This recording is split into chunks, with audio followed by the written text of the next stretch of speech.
Something fell off.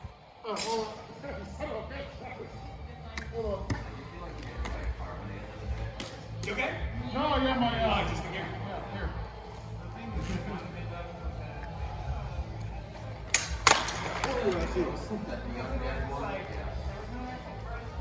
I figured out a way to make mess with fun.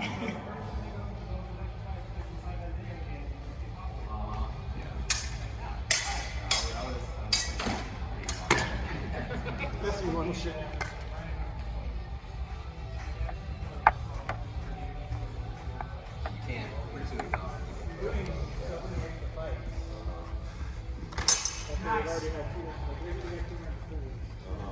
And I was like, okay, I didn't make it to finals, and I'm already like starting to like mentally take a break and like get out of the zone. And it's like, all right, now we're gonna do this again. I'm like, God, I just thought on this.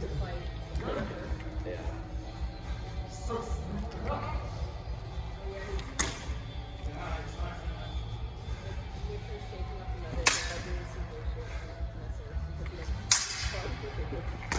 Nothing's my least favorite, honestly. It's very not that great with it, but that's why I'm doing it. Like, I really, it's not my favorite, but I'm also like, if I got thrown back in time, if I had to have a single sword, it's very common one to just end up with. It's a good utility ring, but.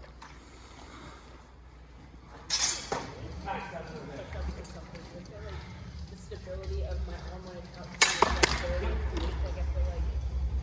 Oh, here? Yeah, like there's this.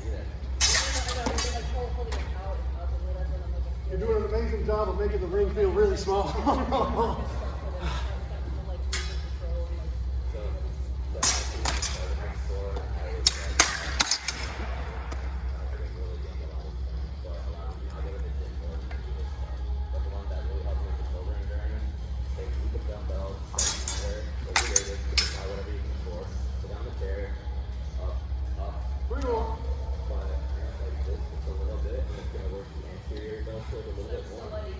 If you have it straight, you'll get a really good throw in here, but you also risk your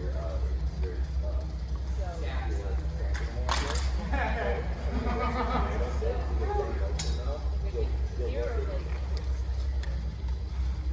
So, ouch. Try it there to start. You want all of Last them. one.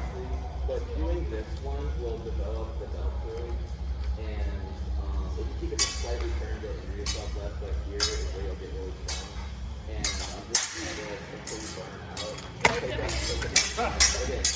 But you have these lightweight.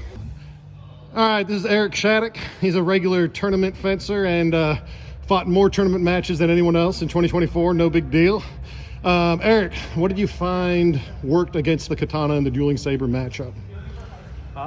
So chasing shallow targets was working pretty well. Trying to sneak under that smaller Suba to pop the hands, trying to use the slight advantage in distance and speed to kind of come around on the side of that and aim for the wrist, sometimes the elbow. In terms of what was not working, the typical parry riposte chain gets interrupted pretty easily. The weight of the blade and just the leverage that you have with two hands makes it very difficult to actually get that chain going because I can't displace your blade. And if you ever get on top, in an overbind and just kind of shove mine out of the way. It's very hard to recover with any kind of speed and force and get back around before you do a follow-up cut. So I ended up trying to just bait out those heavier cuts to see if I could maneuver around them. Trying to go head-to-head and like parry and riposte was not really working. You're just able to follow up fast enough with that displacement on top of it that I just can't generate enough force to kind of get out from underneath it.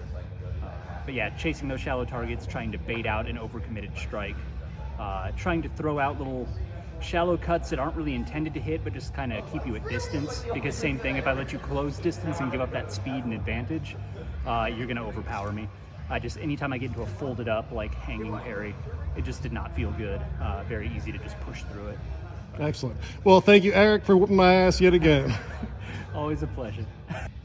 All right, John, so what did you feel worked and what didn't work in that Saber versus Katana? So this is copying off of Jai Wu's strategy. If you haven't checked out his channel, he's amazing. He's the one that beat the Helsinki champion in a longsword match. The transitions, whenever the Saber player transitions to a different stance, there's a opportunity to blitz that you have to go all in. And Jai says you have to attack without fear of death, which is, I believe, called a sutemi or whatnot, which is a body abandoning attack. So hitting the blitzes, that is what works. Everything else, the Saber is going to pick you off. It's too fast, it's too agile, it's got a hand guard.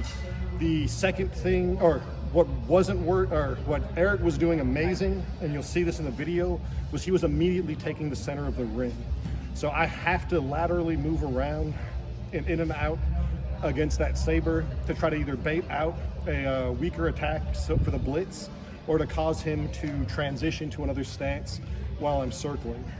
So Eric was doing an amazing job of taking the center and making the ring feel very small for me, forcing me to, before getting out of bounds, blitz in with an attack that I wasn't ready for, and he would set me up with some of those really pretty counterattacks. So it's a great matchup. I'd like to see more of this. Shout out to False Edge Hema and goes to the Dojo for doing this probably better than anyone else I've seen. So yeah, have a good one.